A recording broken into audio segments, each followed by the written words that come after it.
I've learned one simple truth when it comes to talking with those who are racist or cling to their subconscious beliefs on race. If you attack someone's ignorance, they're only going to double down on stupid. Oh, yeah. Hold on. Hold on to your family. Lay low. Jesus, according to the golden rule of Leviticus, said, "Do unto others as you would have them do unto you." In short, treat others as you want to be treated. Consider how many times you've enjoyed being attacked by others or made to feel stupid. I don't know anyone who likes that feeling. Attacking someone's ignorance might win you a battle, but it will never win you the war. You have to consider your end game. What are you hoping to accomplish? If you're looking to blow someone up and brag about it on social media, then you can do that, but you won't change anyone. If you want someone to change, you have to be willing to meet them where they're at and then bring them along. This takes patience and long suffering. And yes, as a white person, I recognize that it's easy for me to say this when I'm not the one doing the suffering. Oftentimes, when we get a little bit of new information, we like to run around and share it with everyone. Why? Well, typically it's out of a need to feel better than other people. It's a natural thing to do. It doesn't mean you're a bad person, it just means you're a person.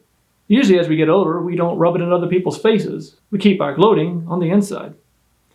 However, when it comes to speaking out against racism, there are a lot of self-righteous people who would rather win the battle than the war so they can fill their social media streams with a bunch of likes. I'm guilty of this, and because, well, guess what? I'm human. But you got to ask yourself, do you really want to end racism? Because if you just want to blow people up for every misstep, then you're not going to change anything. In fact, you'll probably make it worse. I once had a college-educated, middle-aged adult male approach me about the Confederate flag, and he asked, "Do you really think the Confederate flag is racist?" Now, I was floored. Of course it's racist. What are you, a moron? Was what I wanted to say. Instead, I tried a different tack, and it made all the difference. Now, this isn't to say that this person had some come to Jesus moment and repented of all of his racist ideas, but he did understand one principle, and that's a start. If I had attacked him, nothing would have changed. There are two important principles at play here for what I'm about to share with you. One is controlling the conversation by not shouting and dominating the conversation. The second is a sales technique of leading the horse to the water, to the point where they want to drink it. Now, this technique is used to sell cars and TVs, but in this case, we're not trying to get them to do something impulsive. The yes you are looking for is a genuine understanding of the facts, not an emotional response. So here's what happened. So again, this guy asked me, "Do you really think the Confederate flag is racist?" I replied with a question. "Well, what do you think the Confederate flag represents?" It's important to find out where they're coming from, but also what their agenda is. His reply floored me because it was so honest. He said, "I don't know." I said, "Well, it represents the states that seceded from the Union." To which he quickly replied, "Oh, yeah, that's right."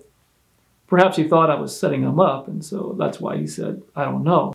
I didn't call him out on it or anything, belittle him or come across as condescending. This was a person who wanted to learn. Are you someone who wants to teach? Now, I could have left it there, but it wouldn't have answered his question. He knew they seceded, but he didn't know why. So I asked him, why did they secede from the Union? He was quick on the draw this time. He said, "State rights." Now, I admit I had to take a deep breath, but I knew this was going to be the answer.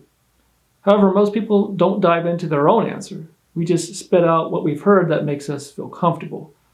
And slavery isn't comfortable, but state rights is. So I asked him, the right to do what? And this part is critical.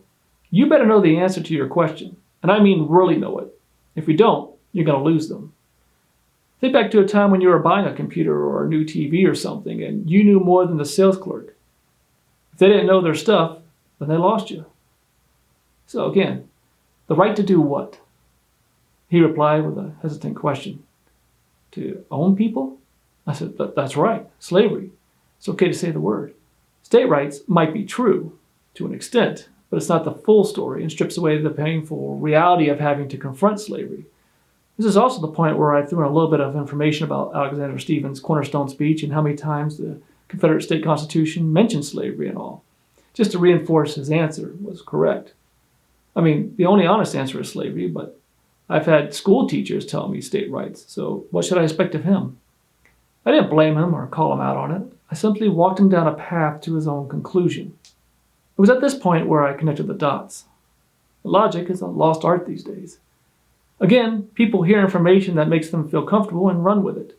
We all do it. We reinforce our own beliefs. Some just happen to be wrong, like state rights. Here was the clincher. Is slavery racist? Now what else is a reasonable person going to say? His answer was a very quick yes. Someone might say no, and that's a longer conversation. But everyone is worth saving. People aren't born racist. They're taught, and so they can be retaught. However, this guy said yes. And so I said to him, so if slavery is racist, then the Confederate flag must be. And he answered the question for himself. Racist. And I affirmed him. Because I don't care how old you are, we all want to be affirmed. Now I knew why he was asking me about the Confederate flag to begin with, and so I said as much. The reason you're asking me this is because they're talking about taking down the flags from the state buildings like in South Carolina. This was back when Dylann Roof killed some black church parishioners. And so I continued. You have to understand why those flags were flying there in the first place. They weren't always up there. It was in response to Brown versus Board of Education in 1954. It was in declaration that the federal government wasn't going to tell them what to do. Segregation now, segregation tomorrow, segregation forever. They were defending their perceived state rights to discriminate against people who, based on the color of their skin. I decided to secure another anchor and connect a couple of more dots. Is segregation racist? He again said yes. I followed up with the same question about slavery. So if segregation is racist, then the Confederate flag must be racist. Right. You see, this has nothing to do with heritage. It's about hate. Reasoning with racists requires a lot of patience. This is not about agreeing with them. Racism is ignorance, plain and simple. A shouting match isn't going to change anyone. No one argues with their companion, stomps off, and suddenly has an epiphany and says, oh my gosh, they were right. Usually after we've cooled off, do we start to see how we were wrong. The next step is to actually admit it and apologize. If you want to end racism, you've got to work at it, one person at a time, and that takes a lot of time. Changing the laws and such helps, but changing the hearts and minds is even more important, but takes a lot more effort. This has been Locked In with Loki.